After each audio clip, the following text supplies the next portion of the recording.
Hello everyone and thanks for choosing our video. आज हम लोग डिस्कस करेंगे बीटा ब्लॉकर्स के बारे में, इसकी स्ट्रक्चर एक्टिविटी रिलेशनशिप के बारे में हम लोग डिस्कस करेंगे। तो इसमें आपका पहला जो बात याद रखनी है कि इसमें आपका जो है प्रोप्रानोलॉल जो है इसकी हम लोग स्टडी करेंगे। इसको हम लोग स्टैंडर्ड यूज़ करेंगे और ये बीटा एंटागोनिस्ट जितने भी आगे ड्रग है उसको हम लोग स्टडी करने में ये हेल्प करेगा, है ना। तो हमको प्रोप्रानोलॉल की स्टडी करनी है और इसका दूसरा नाम भी हमें याद रखना है। दूसरा नाम आपका है एराइल ऑक्सो प्रोप्रानोलामाइंस, ये आपका इसका दूसरा नाम है, ठीक। तो अगर हम इसके स्ट्रक्चर की तरफ देखेंगे तो आपको इसमें स्ट्रक्चर में आप देखेंगे कि ये आपका स्ट्रक्चर है। इसमें आपका बीटा पे OH लगा है, हाइड्रोक्सी ग्रुप लगा है, 2 डिग्री एमाइन है, एमाइन ग्रुप है और बाकी बहुत सी ऐसी चीज़ें हैं जो हम आगे पॉइंट्स में देखने वाले हैं। तो अब हम लोग आगे चलते हैं इसके पहला पॉइंट की तरफ। पहला पॉइंट आपका ये है कि जो बीटा ब्लॉकर ड्रग है वो फर्स्ट टाइम 1958 में इंट्रोड्यूस किया गया है। ये इसका पहला पॉइंट है। ये आपका 1958 में इसको रिपोर्ट किया गया था, जिसका नाम है डायक्लोरो आइसोप्रोटेरेनॉल। ये आपका नाम भी याद रखना है, डायक्लोरो आइसोप्रोटेरेनॉल, ये DCI इसको हम लोग कहते हैं। और अगर इसकी हम स्ट्रक्चर की बात करें DCI के, तो आपको इसके स्ट्रक्चर में देखने को मिलेगा 2Cl ग्रुप। ये 2Cl ग्रुप आपका अटैच है और आपका पूरा चीज़ वही तरीके जैसे प्रोप्रानोलॉल में है, बीटा पे OH और आपका जितने भी 2 डिग्री एमाइन, ये सब आपके वही चीज़ है। लेकिन आपको एक चीज़ इसमें ये देखनी चाहिए कि जो ये Cl ग्रुप है, अगर आपने बीटा एगोनिस्ट पढ़ा होगा तो आपने उसमें देखा होगा कि इस जगह पे OH ग्रुप होंगे जो कि आपके कैटेकॉल को इंडिकेट करते हैं और ये आपके मेटाबॉलिज्म में हेल्प करते हैं। आपने कॉम्ट नाम सुना होगा, आपने कॉम्ट नाम सुना होगा, जो आपका कैटेकॉल और मिथाइल ट्रांसफरेज आपके हैं, ये मेटाबॉलिज्म में हेल्प करते हैं। तो इसमें आपका ये OH ग्रुप जो है ये रिप्लेस कर देते हैं Cl आपको रिप्लेस कर देते हैं उन OH ग्रुप को, और ये Cl आपके इंडिकेट करते हैं कि ये आपका बीटा एंटागोनिस्ट की तरह वर्क कर रहा है। और इसमें आपका ये आपका पहला 1958 में ये आपका खोजा गया था, इसको रिपोर्ट किया गया था। इसलिए ये आपका पहली बार इसका खोजा गया, तो ये आपका जो है पार्शियल बीटा एगोनिस्ट की तरफ वर्क करता है। मतलब आपका ये आपने, अगर हम लोग भले एंटागोनिस्ट में पढ़ रहे हैं, ये एंटागोनिस्ट इफेक्ट भी शो करेगा, लेकिन कभी कभी ये बीटा एगोनिस्ट की तरह भी वर्क करता है। तो इसलिए इसका बाद में यूज़ थोड़ा कम हो गया, बाद में इसका यूज़ कम हो गया। और जैसा कि हमने आपको बताया था कि ये OH ग्रुप आप देख रहे हैं, OH ग्रुप रिप्लेसेस ये OH group replaced by 2 chlorine group. ये आपका क्लोरीन ग्रुप आपका अटैच है यहाँ पे, तो ये वही चीज़ है सेम। और आपके ये शुरुआत में ये चीज़ खोजा गया था, तो ये जाहिर सी बात है इसके बेसिक अप्रोचेस को शो करता है और ये synthesize therapeutically usable blocker B blocker, ठीक है। मतलब ये शुरुआत में खोजा गया था, तो इसमें थोड़ी इन्फॉर्मेशन सबके अंदर भर देती कि अगर आपके क्लोराइल जैसे कैटाकॉल में आपके 2 H होते हैं, अगर वो 2 H हट जाएँ और वहाँ पे Cl ऐड हो जाए तो आपको वो थोड़ा बीटा ब्लॉकर का इफेक्ट शो करेंगे। तो ये चीज़ है। तो इसमें आपको पहला चीज़ आपको बस यही चीज़ ध्यान रखना है कि DCI आपका फर्स्ट बीटा ब्लॉकर है जो कि 1958 में रिपोर्ट किया गया है और ये आपका पार्शियल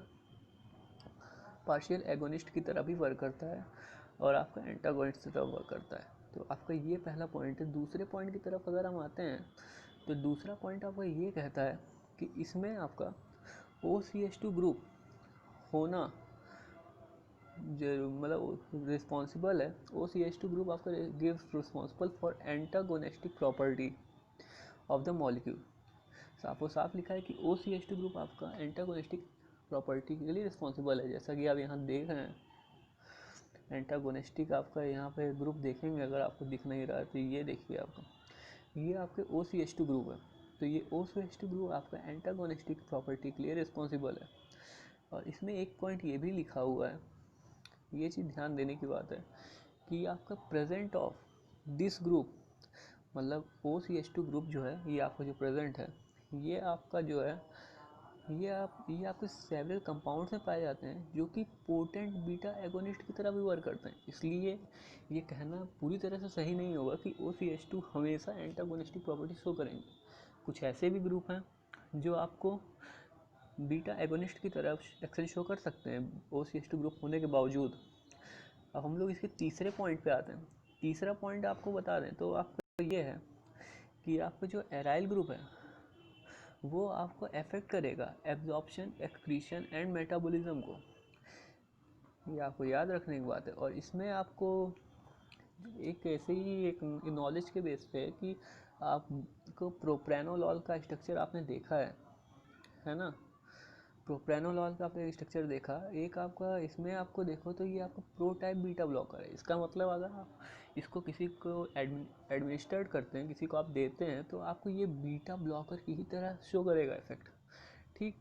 लेकिन अगर आपने ये आपका प्रोनेथालॉल इसको अगर किसी को दिया तो इसमें आप देखेंगे कि ये आपका अंतर सिर्फ इतना है कि यहाँ पे OCH2 ग्रुप पहली बात नहीं है, दूसरा यहाँ पे ये डायरेक्टली यहाँ पे देखना है, ये अंतर है इसका। तो आपको इसमें ये चीज़ देखना है कि ये जो प्रोनेथालॉल है ये आपका बीटा ब्लॉकर तो है, लेकिन ये टॉक्सिक इफेक्ट भी शो कर सकता है। तो इसलिए थोड़ा बचने की ज़रूरत है, क्योंकि ये लीवर्स और आप किडनी कई जगह ये टॉक्सिसिटी क्रिएट कर सकता है, जो कि एब्जॉर्प्शन में काफ़ी इफेक्ट कर सकता है। तो इसलिए एब्जॉर्प्शन में, मेटाबॉलिज्म में हेल्प इफेक्ट कर सकता है। तो इसलिए थोड़ा ध्यान देने की ज़रूरत है। तो चौथा पॉइंट की बात करें, चौथा पॉइंट आपका जो है वो है आपका पैरा पे। अगर हम preference of para substituent of sufficient size indicate cardio selective beta blocker. इसका मतलब ये है कि जैसे आपका ऊपर आपने देखा है प्रोप्रानोलॉल का स्ट्रक्चर, इसमें अगर आपका पैरा पे, मतलब इस जगह पे, इस जगह की बात कर रहे हैं, इस जगह पे अगर कोई ग्रुप अटैच हो जाए तो वो आपको इंडिकेट करेगा कि वो आपका कार्डियो सेलेक्टिव, मतलब वो हार्ट के रेट को कंट्रोल करने की बात करेगा। कार्डियो सेलेक्टर में आपने देखा है कि आपको बीटा 1 आपका मोस्टली रिस्पॉन्सिबल है। तो ये आपको ध्यान देने की बात है। तो आप इसका आपको जो एग्जांपल देखना है तो इसका एग्जांपल के हम लोग नेक्स्ट पेज पे चलते हैं। ये आपका इसका नेक्स्ट पेज पे आते हैं तो आपको ये देखने को मिलेगा, ये देखिए, इसमें अगर आप देखेंगे तो आपको ये देखिए, ये आपको प्रोप्रानोलॉल है, ठीक। और ये आपका ये है प्रेक्टोलॉल। प्रोप्रानोलॉल और प्रेक्टोलॉल, इसमें आपका कोई भी ग्रुप नहीं अटैच है, लेकिन आपका इस वाले में देख सकते हैं तो आपका NHCO CH3 अटैच है। तो ये पैरा पे अटैच होने की वजह से ये आपका शो करेगा, प्रो टाइप ऑफ बीटा, ये इंडिकेट करेगा, एक pro type of beta 1 blocker की तरह इंडिकेट करेगा। ये कार्डियो सेलेक्टिव ब्लॉकर की तरह एक्ट करेगा। तो इसमें आपको ध्यान देने की ज़रूरत है कि अगर आपको कोई भी अगर ऐसा ग्रुप दिखे पैरा पे तो आप समझ जाइए कि वो कार्डियो सेलेक्टिव नेचर को इंडिकेट करेगा, ठीक। तो पहला, फिर ये आपका जो होता है इसका पांचवा पॉइंट अगर आप देखेंगे तो पांचवा पॉइंट इसका ये है कि 2 degree amine require for optimum activity. आपने जैसे पीछे देखा है कि 2 डिग्री एमाइन आपको रिक्वायर ऑप्टिमम एक्टिविटी के लिए ज़रूरी है। जैसे आपने ये देखा पीछे, यहाँ पर मैंने बताया भी है कि यहाँ पे ये देखिए आपको 2 डिग्री एमाइन, तो ये 2 डिग्री एमाइन आपका ऑप्टिमम एक्टिविटी के लिए बहुत ही ज़रूरी है। और ये लगभग मोस्टली जो है स्ट्रक्चर में पाया जाएगा बीटा ब्लॉकर की।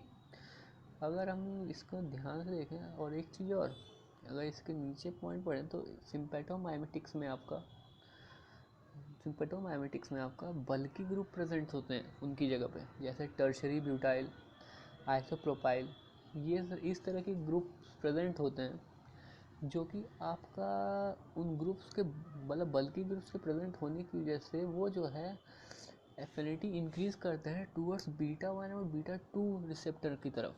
मतलब आपको अभी तो हम लोग सिम्पेथोलाइटिक पढ़ रहे हैं, लेकिन अगर हम सिम्पेथोमाइमेटिक्स की बात करें तो वो आपका जो है बल्की ग्रुप वहाँ प्रेजेंट होते हैं।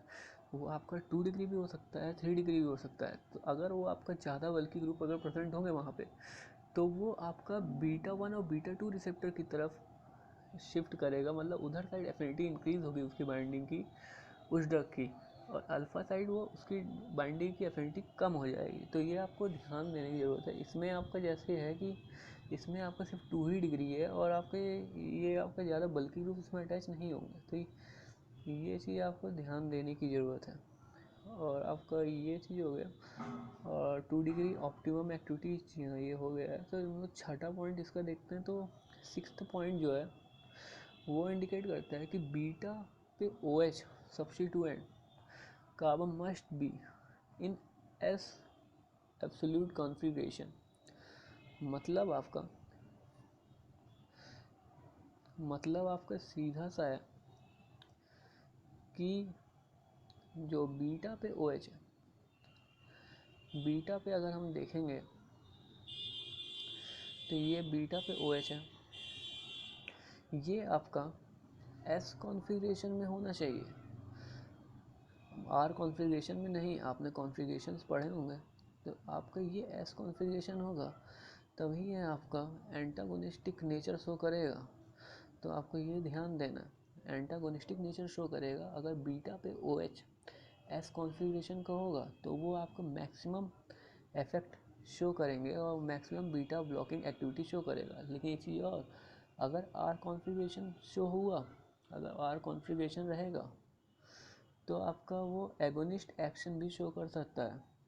अगर आर कॉन्फ़िगरेशन होगा तो वो बीटा एंटागोनिस्ट नहीं बल्कि एगोनिस्ट एक्शन शो करेगा। तो ये आपको ध्यान देने वाला। तो मेनली आपका ये 6 पॉइंट है, लेकिन लास्ट में एक पॉइंट आपका नॉलेज के पर्पज़ से है कि जैसे प्रोप्रेनोलॉल जो है उसका जो है लॉग पी की वैल्यू जो होती है वो होता है 3.10।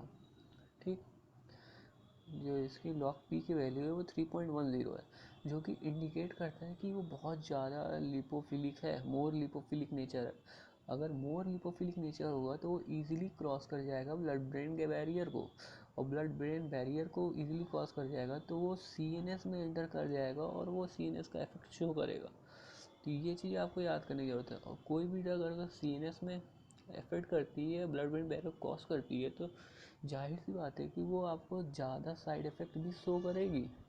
जैसे किसी को डिजनेस आएगी, नींद आएगी बहुत ज़्यादा, कंफ्यूज रहेगा बंदा, डिप्रेशन होगा। तो ये आपके कुछ साइड इफ़ेक्ट्स हैं। अगर हम इस ड्रग को अगर देते हैं बीटा ब्लॉकर ड्रग को, तो ये साइड इफ़ेक्ट्स उस बंदे में प्रोड्यूस हो सकते हैं।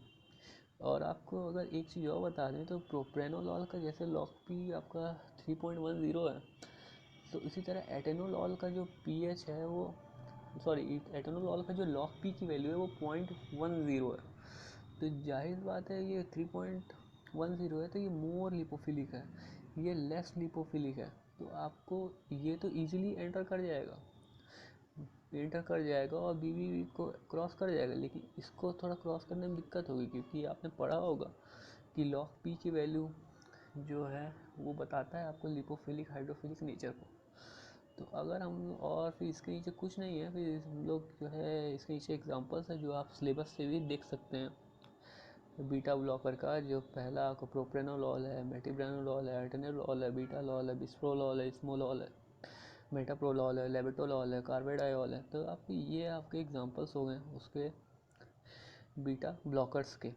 तो बस ये आपके 6 पॉइंट्स ही सबसे ज़्यादा इंपॉर्टेंट है, और 7वां पॉइंट आपका सिर्फ नॉलेज के पर्पज़ से था, वो आपको बताने की ज़रूरी था। तो बस इतनी चीज़ है। तो आपको आप अगर आपको ये वीडियो अच्छा लगा तो प्लीज़ लाइक करिएगा।